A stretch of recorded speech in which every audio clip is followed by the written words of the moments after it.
홍수가 났습니다. 마을에 돈사가 무너져 돼지들이 물에 떠내려가고 있었습니다. 우사도 무너져 황소들이 물에 떠내려갑니다. 집이 무너져 테레비 냉장고가 떠내려갑니다. 사람들이 아우성입니다. 발을 동동 구릅니다. 그럴 때 그 마을에 거지 아버지와 아들이 있었는데 그들은 높은 언덕에 올라가서 큰 바위 밑에 앉아서 그늘로 삼고 앉아 있는데 아들이 그럽니다. 아버지, 우리는 참 행복합니다. 왜 그러냐? 떠내려갈 냉장고도 없고 테레비도 없고 떠내려갈 돼지 새끼도 없으니 우리는 얼마나 행복합니까? 저 보세요. 저 부잣집도 난리잖아요. 가만히 그 소리를 듣고 있던 아버지가 다 네 애비를 잘 둔덕이 아니게. 예. 어떤 때는요, 무소유가 행복할 때가 있어요. 여러분, 소유 때문에 더 가지려고 형제간의 우애가 가고요. 싸울 수도 있지만 소유가 없으면 형제간이 더 하나 될 수 있어요. 그리고 부부의 사랑이 소유가 없으니까 오직 그대뿐이로 살 수 있죠. 소유가 없는 것 때문에 우리는 하나님도 만날 수 있고요. 물질이 나를 떠날 때 내 자신의 본 내면을 볼 수도 있고요. 그래서 소유가 좋지만 꼭 좋은 것만은 아니다. 오히려 무소유가 더 행복할 수도 있어요. 그래서 중세 철학자들은 무소유를 더 중시 여겼어요. 그래서 키엘케고르라는 철학자가 이런 얘기를 했어요. 마부와 부자. 부잣집에 마부로 사는 그 마부가 하루는 이제 주인을 마차에 모시고 낮에 여행을 가다 또 밤이 됐어요. 밤이 돼서 이제 여행을 하는데 낮에는요, 너무 그 산천초목 새소리 너무너무 좋은 거예요. 그래서 마부가 마차를 끌면서 정말 하나님 지으신 그 면을 노래를 하는 거예요. 그런데 부자는 마차 속에서요, 멀미했다는 거 아니에요? 밤이 됐어요.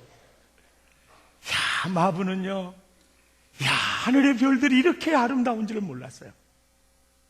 그런데 부자는요, 마차 안에 불빛 하나를 보고 멀미해서 고생을 했다.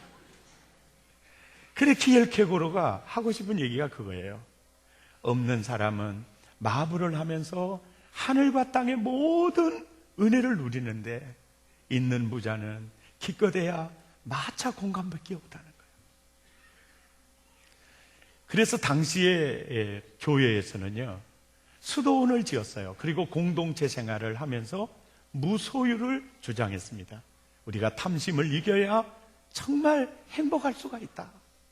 탐심 때문에 인생은 불행하다. 그래서 인도의 우화 가운데 이런 얘기가 있거든요. 한 수도승이 정말 그 존경스러운 스승을 만나서 나도 어떻게 하면 스승처럼 그렇게 도에 다다를 수 있을까요? 그럴 때 그래, 항톡집을 짓고 그 속에서 속세를 떠나서 저 마음을 닦아봐라. 예, 그러고 갔어요. 그리고 하루 종일 이 돌을 닦고 저녁에 입었던 적삼을 빨아서 널어놓고 잠을 잤는데 아침에 보니까 이놈 쥐새끼가 적삼을 다 뜯어먹은 거야. 그래서 마을에 가서 아저씨, 내 적삼을 쥐가 뜯어먹었어요. 옷 한 벌 주세요. 그거를 해서 또 옷을 입고 또 빨아놓고 잤는데 또 그 쥐가 이거 왜 떡이냐 그러고 또 뜯어먹었어요. 화가 난 수도승이요, 저 쥐를 잡아야 되겠다. 그래서 고양이를 사다 놨어요. 그랬더니 정확하게 고양이가 쥐를 잡아줬어요. 그랬더니 자기도 먹어야 되지만은 고양이까지 먹여 살리려니까 텃밭을 가꾸기를 시작을 했어요. 그래서 서시랑으로 우리가 힘이 드니까 나중에 텃밭 가꾸려고 밭을 갈기 위해서 소를 샀어요. 이제 소까지 먹여 살리려니까 더 넓게 또 땅을 일구기를 시작을 했어요. 그러다 보니까 너무 이미 힘이 드니까 머슴을 들이기를 시작했어요.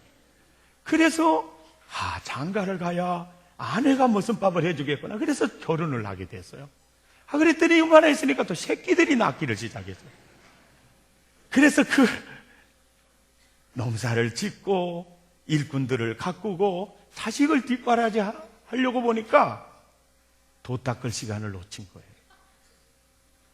그 스승이 순찰을 왔는데 이거 뭔 짓거리냐 이것이. 그러니까 스승님은 이해를 못할 겁니다. 내 적삼 하나 지키려고 왔던 것이 이렇게 되었습니다. 이게 인생이라는 거예요. 이게 인생이다. 예? 이 아멘이 어떤 아멘인지는 제가 모르겠지만 이게 인생이다. 그래서 결국 사람은 탐심 때문에 고달픈 인생을 살아간다. 그래서 당시에 수도원을 짓고 탐심을 이기기 위해서 무소유를 이렇게 중시하게 되었어요. 이렇게 보니까 진짜 섬기고 베풀어야 되는데 무소유다 보니까 베풀 것이 없는 거예요.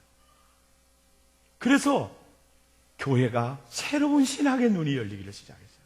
무소유는 하나님이 원하는 삶이 아니다.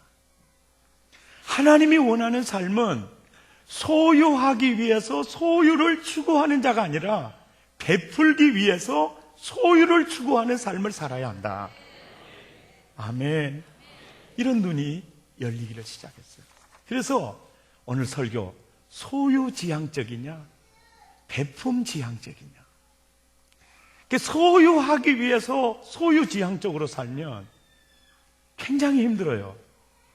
지난 주간에 여러 가지 사물을 보다가 장로님 또 집사님이랑 식사한 적이 있었어요. 그런데 그 장로님이 저보고 그러는 거예요. 목사님, 내가 20년 전에 사진을 봤더니 머리끝에서 이렇게 탐심으로 가득 채워졌더라는 거야. 그 사진을 보니까. 그래서 장로님은 참 사진만 봐도 그렇게 신령하시네요. 그랬더니 그게 보이더라는 거야. 탐심으로 가득하더래. 그래서 지금은 어떠냐고 그랬더니 지금은 남은 인생은 성경하는 일에 모든 걸 쓰고 싶다는 거예요.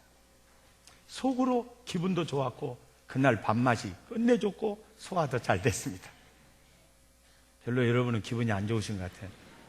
나하고는 밥 안 먹고 왜 저 왼수하고 먹었나 이렇게 생각해서.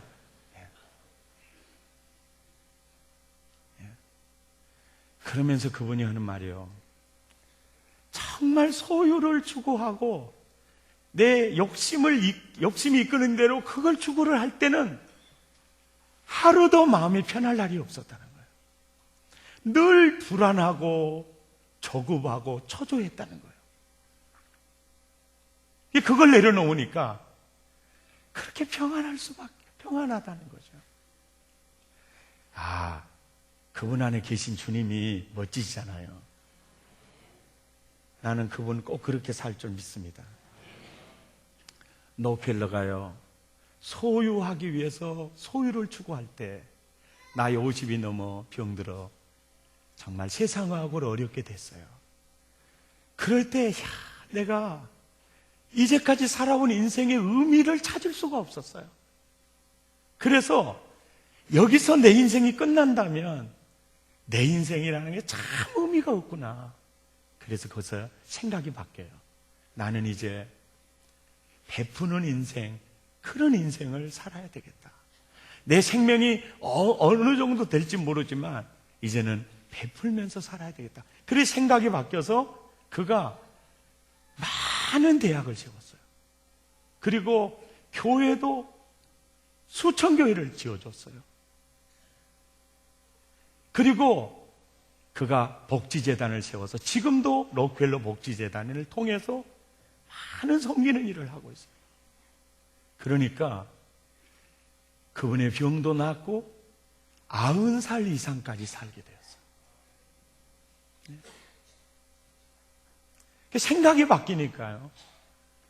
소유를 위해서 소유를 추구하면 인생이 비굴해지고 남의 마음도 아프게 할 수 있고, 그것은 모아도 만족함이 없고 불안하고 초조하지만, 베풀기 위해서 소유를 추구하고 배품지향적으로 살아갈 때 보람도 있고 행복도 있고 거기에 풍족함이 온다는 거예요. 여러분, 오늘 본문 24절을 함께 보시죠. 시작. 흩어 과도히 아껴도, 이상하잖아요. 여러분, 이것이 하나님의 공식인데 세상 공식은 이러죠. 굳은 땅에 물이 고인다. 굳은 땅에 물이 고인다. 그게 뭐예요? 깡깡하게 살아야 된다는 거예요. 그런데 여기는 흩어 구제하여도 풍족하게 되고, 굳은 땅 만들어도 가난하게 된 수가 있다. 이게 하나님 식하고 세상 식하고 굉장히 많이 달라요. 여러분, 사르밧 과부가 한 끼 음식이 있었을 때 엘리야가 와서 먼저 그 한 끼를 자기에게 좀 대접하라고 그랬어요. 세상 공식은 1 빼기 1은 이꼬르 제로가 되잖아요. 그런데 하나님의 공식은 사르밧 과부가 한 끼 음식을 뺐더니 이꼬르 미지수가 나오는 거예요.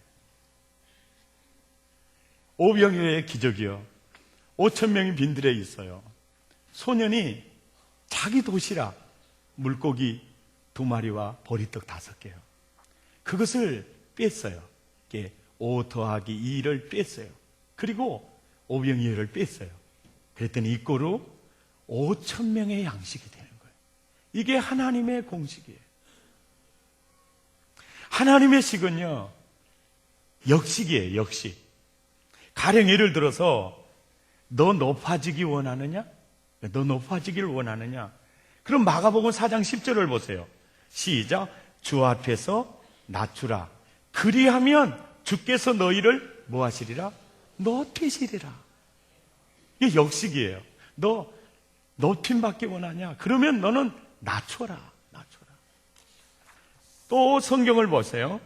누가복음 6장 31절에 보면 대접받기 원하느냐? 그러면 너희도 남을 뭐하라? 대접하라. 이 완전히 하나님의 식은 역식인 것을 알 수 있어요. 또 누가복음 6장 38절을 보면 너 받기를 원하느냐? 그러면 네가 주라는 거예요. 함께 읽죠. 시작. 주라. 그리하면 너희에게 줄 것이니 곧 후히되어 누르고 흔들어 넘치도록 하여 너희에게 안겨주리라. 할렐루야. 여러분, 우리가 신앙생활에요, 셀 모임을 갖습니다. 우리는 주기 위해서 모여야 돼요.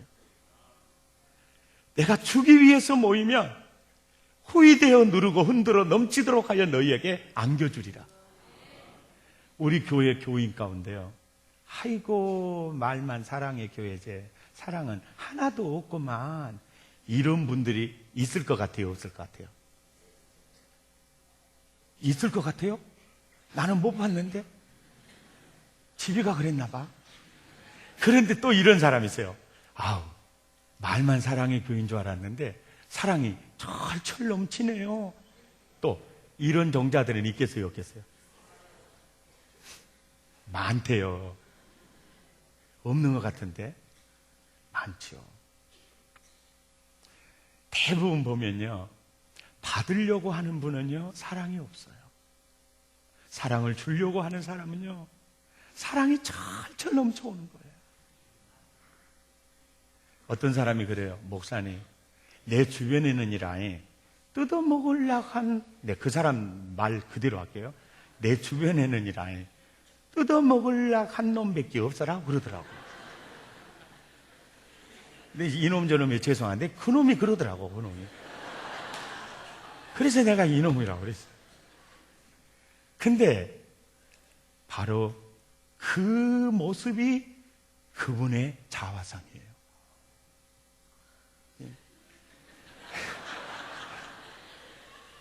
할렐루야. 예. 예.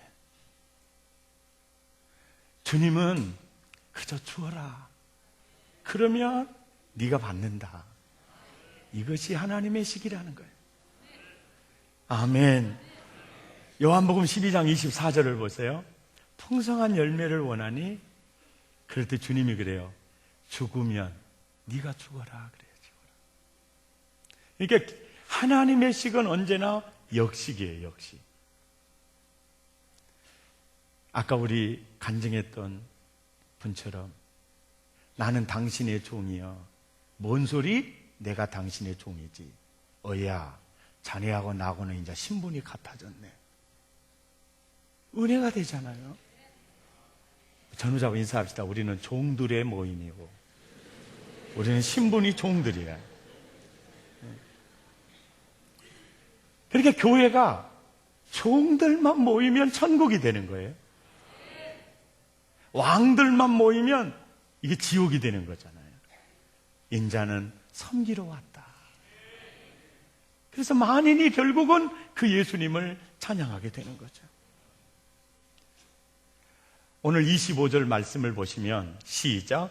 구제를 좋아하는 자는 풍족하여질 것이요, 남을 윤택하게 하는 자는 윤택하여 지리라. 이건 하나님의 선언이에요. 남을 윤택하게 하면 윤택하여 지리라. 구제하면 풍족하게 될 것이다. 이류원광대학교 동양학 교수가 이조 시대에 한국의 명문가를 발견을 했는데, 그 경주의 채부잣집이요. 대부분 부가 3대를 넘어가지 못하는데 그 집은 12대를 내려왔어요. 그 12대의 그 선조가 절대 재산은 만석 이상은 모으지 마라. 그래서 만석이 넘으려고 하면 소작지기들에게 소작료를 다운시켜줘서 그 수위를 조절을 했어요.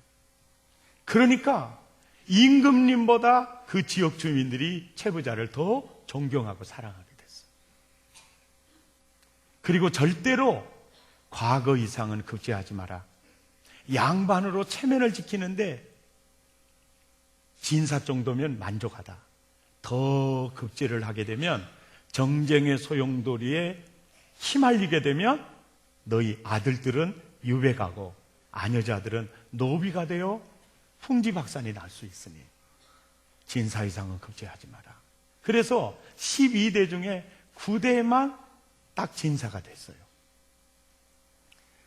그해 소득의 3분의 1은 가용으로 쓰고 3분의 1은 과계, 나그네를 대접해라. 그래서 나그네를 대접하기 위해서 99칸 집을 지었어요. 이번에 경주 목사 장로 세미나 경주 교육문화회관에서 인도하러 가서 제가 불국사는 갈 생각이 없었어요. 그래서 안 갔습니다. 채부잣집은요, 내가 물어물어 찾아갔습니다. 정말인가 사실하게 99칸 집을 조사하러 갔더니 백동조 올 것이 무서워서 1970년에 불타서 없어졌어요. 그래서 99칸 집을 못 봤어요. 그 문헌에 99칸 집은 1970년대에 불탔어요. 그리고 그 채부자의 후손 중에 요석공이라는 한정식 집이 있는데, 이야, 270년 된 집인데요. 앞으로 100년도 끄떡 없을 것 같아요. 나는 한옥이요, 일자, 기역자 한옥만 봤는데 L자, 비읍자도 있어요. 이야, 그렇게 멋질 수가 없어요. 방도 과객을 주무시고 가도록 꼭 이불 놓는 장소가 있고 아주 조그만 방이 타닥타닥 붙어 있었어요. 그리고요, 그 집을 기점으로 해서 백리 안에는 굶어 죽는 사람이 없도록 해라. 그러니까 굶어 죽을 사람이 있으면 네가 책임을 지라 그랬어요. 우리 채부자가 책임을 져야 된다. 그리고 흉년에는 논을 사지 마라. 흉년에 헐값으로 논이 넘어가잖아요. 이건 가진 자가 취해야 될 상도가 아니다. 너무너무 그게 아름답죠. 이해해보세요. 일제 36년에 일본 사람들이요, 그 전체를 다 하려고 할 때 지역 주민들이 그 집을 보호해 줬다는 거예요. 6.25 때는 좌익 세력들에 의해서 모든 착취가 이루어지고 지주들 다 죽일 때 그 머슴들, 그 소작지기들이 채부자를 지켜줬다는 거예요.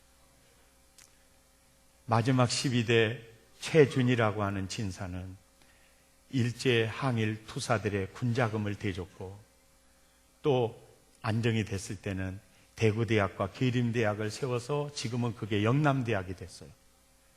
그래서 영남대학 직원이 채부잣집 관리를 하고 있어서 거기다 다 기부를 했어요. 장손 집안은 기부를 하고 그 후손들은 다양하게 살고 있었습니다. 아하, 참 구제하기를 좋아하는 자가 풍족함을 누리는구나. 멋지지 않습니까? 이런 삶으로 승리하시기를 바랍니다.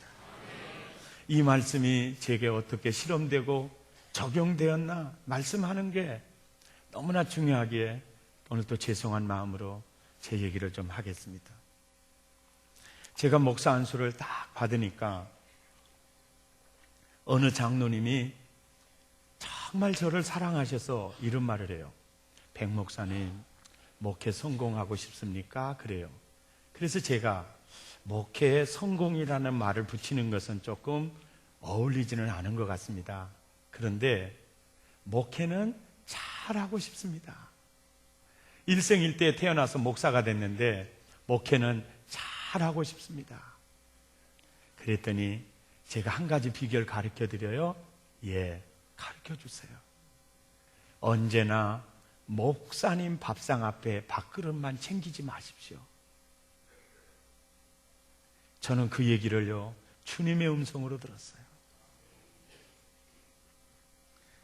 그리고 그 뒤로는 항상 내가 잘 사는 비결은 내 밥상 앞에 밥그릇만 내가 먼저 안 챙기면 된다. 그러고 지금까지 살아왔어요. 내 안에 계신 주님이요, 23년 동안 목회하는 동안에 또 거의 교육전도사 때부터 지금까지 보면 약 30년 동안 이렇게 영혼을 섬기면서 저를 힘들게 하는 사람이 왜 없겠어요? 마음 아프게 하는 사람이 왜 없겠어요? 그때마다 주님, 그분을 좀 변화시켜 주세요. 바꿔주세요. 라고 기도하면 내 안에 계신 주님은 언제나 네가 문제라고 하셨어요. 그래서 기도를 시작할 때는 그 사람 바꿔주세요. 끝낼 때는 주여, 내가 문제입니다. 나를 바꿔주시옵소서. 내 안에 계신 주님은 언제나 그러셨어요. 누구에게나 그러셨어요. 하나님, 너무 힘들어요. 네가 문제야. 네가 회개해야 돼. 내 안에 계신 주님은 언제나 그러셨습니다. 네가 이해해라. 네가 양보해라. 네가 죽어라. 하나님, 저 땅 주세요. 지금 물질이 필요합니다. 물질 주세요. 그러면 내 안에 계신 주님은 언제나 네가 헌금해라 그랬어요. 네가 헌금해라. 할렐루야. 그러게 이제 살아왔어요. 부족한 점이 많지요. 이 설교를 준비하면서 다 깨달아지는 게 뭐냐면, 그런 사람들이 부족했지만은 그래도 그런 사람들이 결국 나를 윤택하게 하는 생활이었구나. 그런 결론을 맺게 됐어요. 여러분 잘 아시다시피 교통사고 나서 수족을 제대로 쓰고 있지 못할 때도 내 안에 계신 주님은 가해자 운전수 힘들게 하지 말라고 하셨어요. 절대 집어넣지 말라고 하셨어요. 그리고 너는 교회의 짐이 되는 목사는 되지 말라고 하셨어요. 그래서 이렇게 왔는데 그런 사람들이 결국은 나를 윤택하게 하는 삶이었더라고요. 여러분, 지난 금요일 선현보 목사님 오셔서 이렇게 말씀을 전하셨잖아요. 저는 제가 그 목사님을 만나서 나보다 훨씬 수준 있는 목사님이라는 걸 알았어요. 내가 저 목사님을 따라가야 될 분이라는 걸 느꼈어요. 참 영혼을 향한 열정, 그 사랑 너무너무 배우고 싶었어요. 그래서 그 목사님을 꼭 우리 교우인들에게 그 목사님의 영성을 좀 드러내주고 싶었어요. 그래서 참 부러웠어요. 저 목사님의 가슴에 있는 저 열정, 저 영혼 사랑하는 마음, 하나님 내게 정말 주었으면 좋겠습니다. 그런 마음이 있었어요. 저녁 식사를 하면서 이 애들 얘기가 나왔어요. 애들 얘기를 하는데 자기 애들은 3명 있는데 이렇게 교회를 섬기고 전도하고 영혼 섬기면서 너무 애들한테 잘 못해줬다는 거예요. 10시, 11시에 집에 들어가면 애들은 자기끼리 라면끼리 먹고 그냥 자빠져 자고. 근데 그 중에 한 애는 5살이 먹도록 말이 안 떨어지니까 쟤 되게 깝깝했다는 거죠. 그런데 그 애가 고등학교 2학년, 이제 3학년 올라가는데 수능을 보고 싶대요. 그래서 그 학교는 1학년 때든지 2학년 때든지 수능 봐서 대학 진학만 되면 바로 졸업을 시켜주는 학교예요. 그런데 수능 점수가요, 아주 많이 잘 나온 거예요. 그래서 그 아이가 서울대 컴퓨터공학과를 들어갔대요. 그걸 보면서 저는 뭘 봤느냐? 정말 영혼 살리고 영혼 윤택하게 하려고 뛰어가는 그 종들의 가정에 너무너무나 멋진 복을 주셨다. 이것이 성경이고 이것이 하나님의 시기다. 하나님의 시기다. 아멘.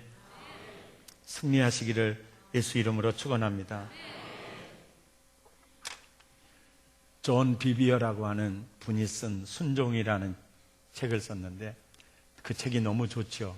근데 존중이라는 책을 또 하나 냈더라고요. 그 책에 보니까 그분이 이런 말을 했더라고요. 인생은 시작보다 끝이 중요하다. 시작은 어떻게 시작을 했든지 끝이 아름다우면 그 인생은 아름다운 것이다. 그런데 그 끝이 어떤 열매를 맺느냐, 그것은 오늘 나의 선택에 달려있다. 네. 그래서 우리가 영혼을 어디에서 보낼 것인가는 십자가 앞에 결정에 달려있다. 십자가 복음을 받아들이느냐 거부하느냐에 따라서 내 영혼을 어디에서 보낼 것인가가 결정이 난다. 그러나 어떻게 영혼을 보낼 것인가는 오늘의 선택의 삶에 달려있다. 아멘입니까? 이거 오늘 내가 살아가는 목적이 소유를 위한 소유의 목적이 있는 게 아니라 베풀기 위한 그 지향적으로 오늘 하루를 산다면 우리의 끝과 우리의 미래는 놀라운 아름다움으로 채워질 줄 믿습니다. 하나님께서 우리를 부르시는 목적은 사람 낚는 어부, 복의 근원으로 부르셨습니다. 영혼을 살리고 영혼을 복되게 하기 위해서 우리를 부르신 것입니다. 그래서 그리스도의 제자들은 영혼을 살리며 영혼을 윤택하게 하는데 정성을 다 쏟는 것입니다. 우리가 셀 모임을 모일 때도 늘 주기 위해서 모이시기 바랍니다. 아까울 것이 없게. 우리가 직장 생활을 하면서도 하나님이 우리를 이 시대의 빛으로 부르셨어요. 복의 근원으로 부르셨습니다. 늘 나를 윤택하게 하기 위한 삶이 아니라 그들을 윤택하게 하기 위해서 여러분이 낮은 자리로 가시기 바랍니다. 그리고 여러분이 주시기를 바랍니다. 여러분이 섬기는 자리에 나아가시기를 바랍니다. 결국 그것이 여러분을 윤택하게 하는 삶이라는 것입니다. 나는 시작보다 끝이 좋기를 축복합니다. 더 멋져지기를 바랍니다. 사랑의 가족들은 바로 주기 위해서 사는 자들입니다. 영혼 살리기 위해서 사는 자들입니다. 영혼을 복되게 윤택하기 위해서 사는 자들입니다. 그래서 더 풍족하게 되고 더 윤택하게 되시기를 예수 이름으로 축원합니다. 우리가 이웃에게 줄 수 있는 것은 물질만이 아닙니다. 물질보다 더 좋은 게 마음입니다. 관심입니다. 사랑입니다. 어려운 자와 함께 있어주는 것도 헌신이고 그들의 아픔을 들어주는 것도 헌신입니다. 우리 주변에 수많은 사람들이 나를 향해서 어떻게 대우하든지 거기에 연연할 필요가 없습니다. 나는 그리스도의 제자로서 그리스도를 따르는 삶을 살아가면 됩니다. 아멘. 하나님은 환경을 통해서 사람을 통해서 결국은 당신의 아들들을 성숙시켜 가기를 원하고 그 아들들을 기름지게 세워가기를 원하는 것입니다. 가장 복음적인 삶, 그리스도의 제자로서의 윤택한 삶, 지혜로운 삶으로 승리하시기를 예수 이름으로 축원합니다. 찬양하겠습니다. 결단송 부르겠습니다. 저는 이 노래를 한 20년 불렀는데요, 불러도 좋습니다.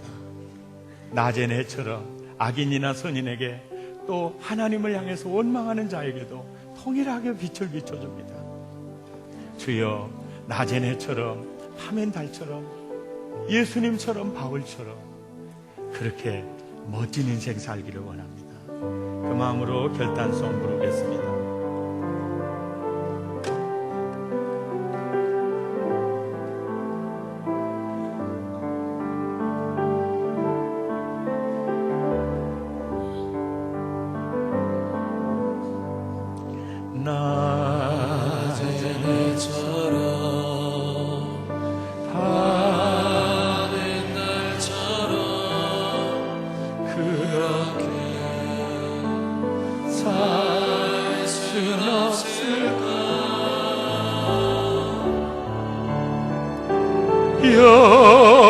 욕심없이 어두운 세상 비추어 온전히 아멘 남을 위해 살듯이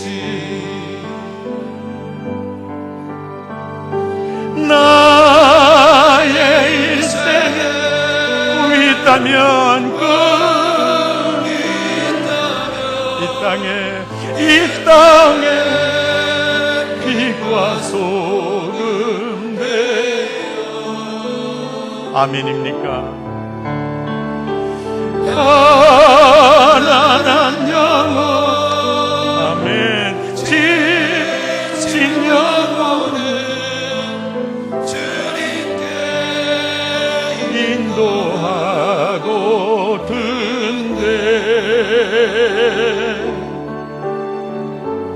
나의 욕심이 나의 못난 자가 언제나 커다란 침대여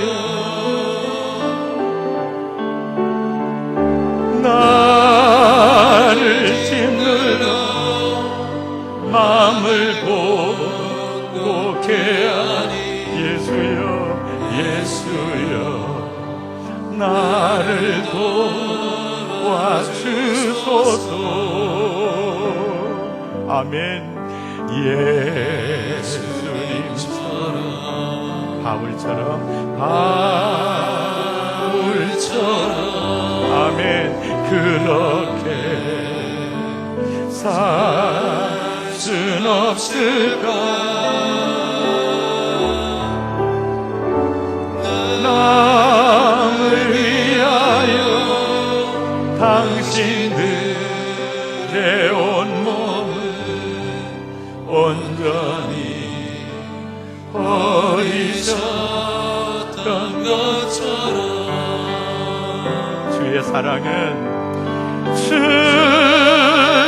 사랑은 베푸는 사랑 베푸는 사랑 값없이 거저주는 사랑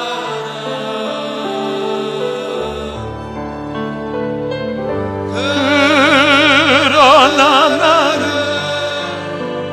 주는 것보다 받는 것